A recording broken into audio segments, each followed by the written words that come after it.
Hey there, Central Ohio. I'm 10 Weather Impact meteorologist Michael Behrens with today's 10 Weather Impact show.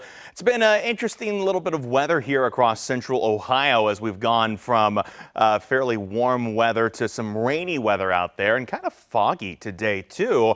And we got a little bit of everything still to come. We're talking temperatures that'll drop quite cold as we head into early next week, followed immediately by, well, more cold weather through the end of the year. And before that, some warm weather this weekend. In fact, we're looking at temperatures this afternoon that have already warmed up quite a bit. We are up to around 53 here in Columbus at this hour. 53 for it feels like temperatures still very foggy outside. Visibility has been low all day long. Kind of a combination of both fog and mist out there. Light rain has been coming down across the region throughout the day today, and that pattern will continue pretty much through the rest of the afternoon and into the day tomorrow. Or into the early part of the day, that is, for tomorrow. We should dry out by much later in the day, Saturday.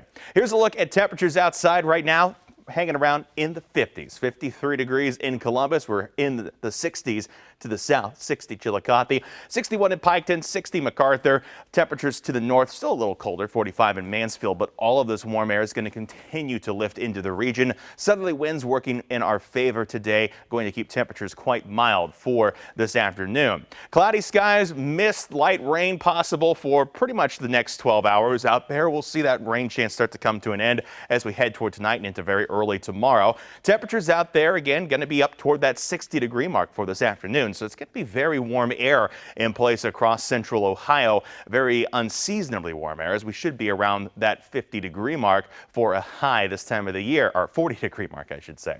For tomorrow, we get a little bit closer to normal, mostly cloudy skies, but once the southerly winds that sort of end tonight and shift heading toward tomorrow, we see colder air move back in. We'll be up to about 46. That's still above normal for this time of the year, but not quite as warm as what's outside right now. We don't have to wait too long, though, for that warm air to push back in. We will make our way back toward the 60s out there by Sunday afternoon. Again, keep in mind that average high around 40 this time of the year. As we head deeper into the week, temperatures start to fall. They start to come down Monday. That 40-degree temperature will be a morning high. After that, the rest of the day sees falling temperatures. That'll take us down into the 20s out there by Tuesday. And then by the time we head toward New Year's Eve, a little warmer, but still below average, hanging around 35. Cold air set to take us into the new year. Maybe a little bit of light snow out there for New Year's Day as well.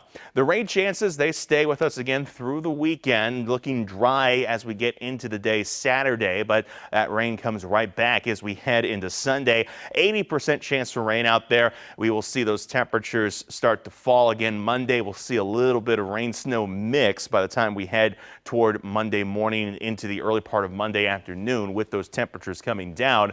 Dry for the most part Tuesday, Wednesday. Again, that small chance for a little bit of light snow comes in as we head toward Thursday, and then maybe we'll dry out for the second day of 2026.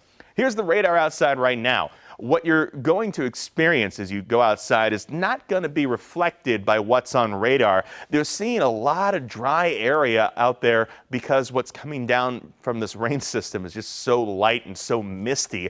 It's not especially well captured by the radar image. So there's likely a lot more areas seeing wet conditions than what you would see on radar, but those scattered misty light rain conditions are expected again to continue through the afternoon. Had that wintry mix up to the north this morning, some slick travel in northern Ohio and up into Michigan, but as this system starts to push out, we are seeing a little bit of clearing back toward Fort Wayne, making its way toward Toledo at this hour. These clearer, drier conditions will eventually work their way towards central Ohio, but we've got some time still before this gets here. We're looking again at this rain continuing into the evening, but that drier weather to our northwest should push in as we head into the start of the weekend.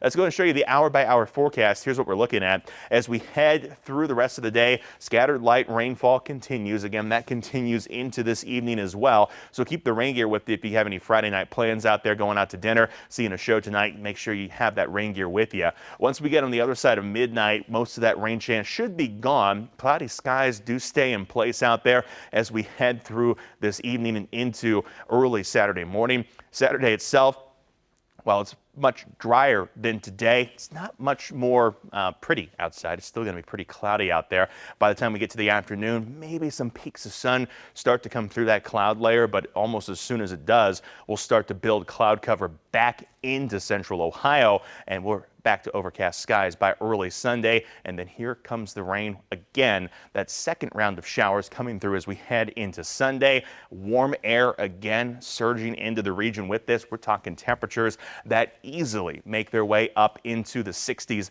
by Sunday afternoon. That'll help to fuel possibly some thunderstorm activity by the time we head towards Sunday evening, Sunday night. We'll continue with the hour-by-hour forecast here, and you can see a lot more kind of spring-like colors. You don't usually see that thunderstorm activity much here in winter across central Ohio, but I think we could see it as we head into Sunday night. Those storms kind of push their way across the region, heading through Sunday evening into the early part of the day Monday. Colder air will follow behind this, and this system eventually will turn to a little bit of mix as we head into the day Monday. But Monday starting off with at least the rain side of things before that colder air gets here. Here's a look at the long range. You can see that system work its way through. Brief period of mix, maybe a little bit of light snow out there as we head into early Tuesday. Again, not the biggest winter system we're thinking with this. It's going to be more of a secondary factor. The bigger thing going to be the rain, possibly the storms as we head into the day Sunday. Again, temperatures, big factor in this. We're talking up into the 40s Saturday, but that jumps to the 60s by Sunday. Again, that's what's going to help to fuel the potential for some storms across the region as we head into early Monday. Falling temperatures throughout the day Monday, that high of 40 degrees, that's going to happen early in the day. So we're talking about sunrise for that, with temperatures falling afterwards, mixing the rain with a little bit of snow out there. As we head past that, Tuesday, Wednesday, they do look dry. Temperatures out there cold Tuesday, down into the 20s for your high. We get back to the 30s by the time we head toward Wednesday. But as we work our way toward the new year, well, the temperatures stay on the cold side. New Year's Day, January 1st, 30 degrees, small chance for that light snow out there. By Friday, second day of the year, looking a little bit drier, but not necessarily any warmer. We're talking temperatures down into the 20s out there as we head toward next Friday. It's going to be another big blast of cold air as we head toward the end of this year. And before we get there, though, again, those warm temperatures, it's just going to come with rain. So it's going to be hard to get out there and enjoy it. And we'll keep an eye on that potential for some thunderstorms again as we head toward the weekend. And while we've had some rain here in central Ohio, well, they've had some worse weather out in California. That's where we had rain around for the Christmas holiday.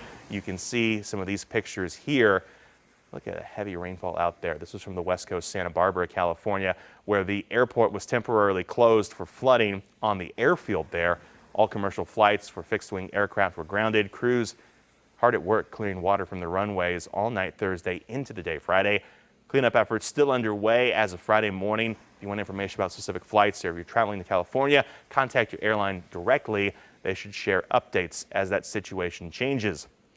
And further down the coast, in Altadena, California, CBS News correspondent Andres Gutierrez captured cell phone video of a mudslide at his location there, East Loma Alta Drive at Skyview Drive in Altadena. This was on Wednesday morning.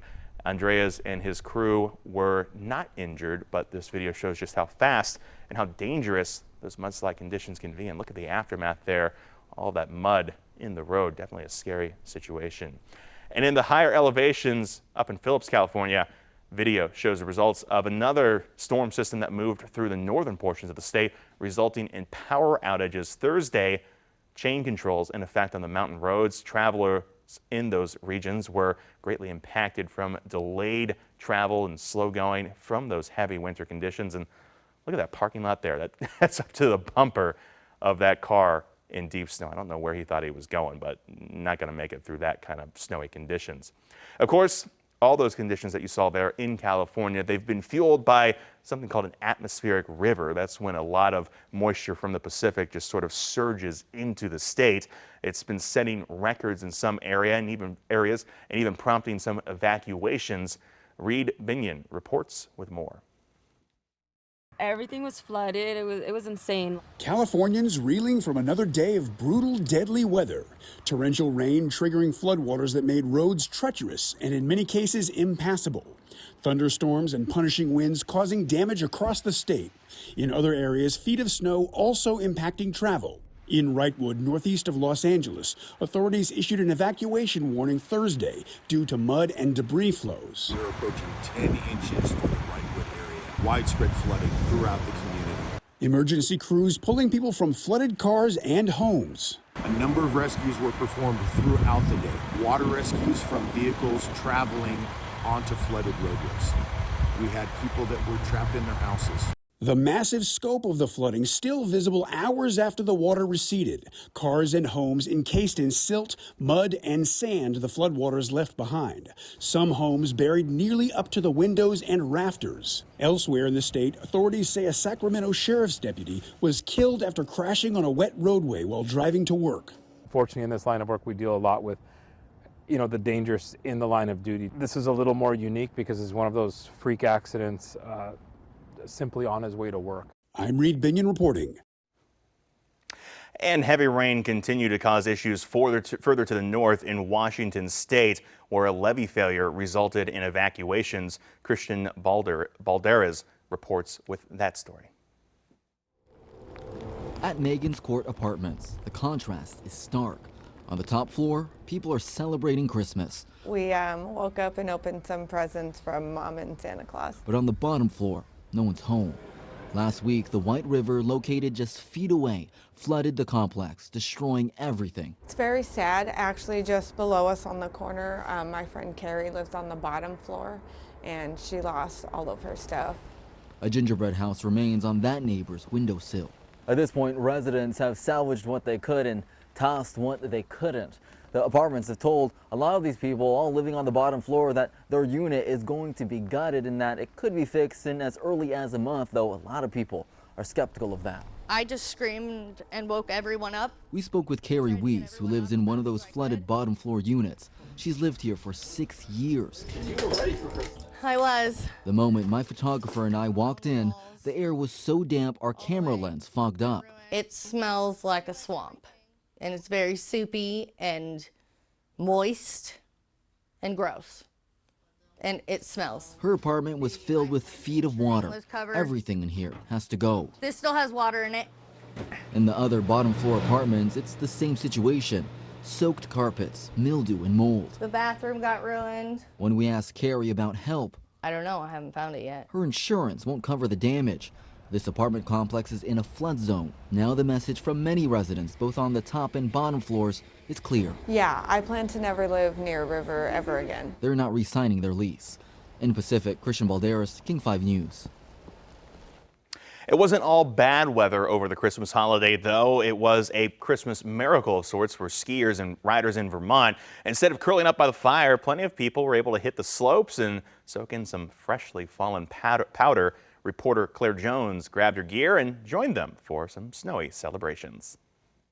With the sun hidden by the swirling snow, skiers and riders at Bolton Valley take full advantage of nature's Christmas gift. Solid turnout for sure. Parking lot's definitely filling up. So the cars, rolling up the hill real early and just continuing. And what a day.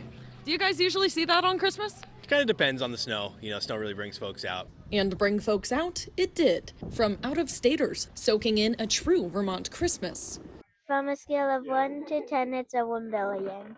To Vermonters enjoying a day off. We celebrated with a family this morning, and they're up this way, so we might as well get a few runs in, too. Many told me the powder was a dream. It's windy at the top, a lot of snow, but the conditions on the ground are perfect. Perfect. Hearing this, I couldn't help myself. 1 ticket, please. You're all set. Thank you. Enjoy.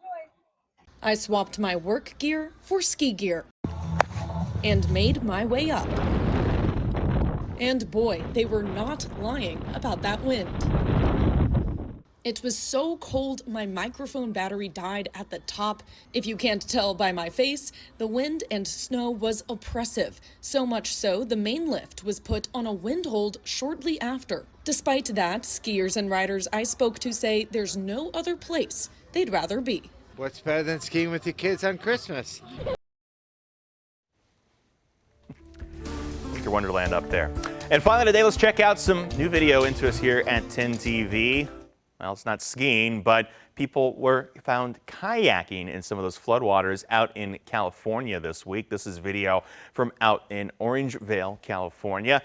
Definitely an interesting way to get around when that heavy rain came down. Of course, if you can get around safely, that is the biggest thing. It looks like those floodwaters there, while the streets are flooded, not seeing any of those fast-moving, deeper waters, though some of that water is moving a little bit concerningly.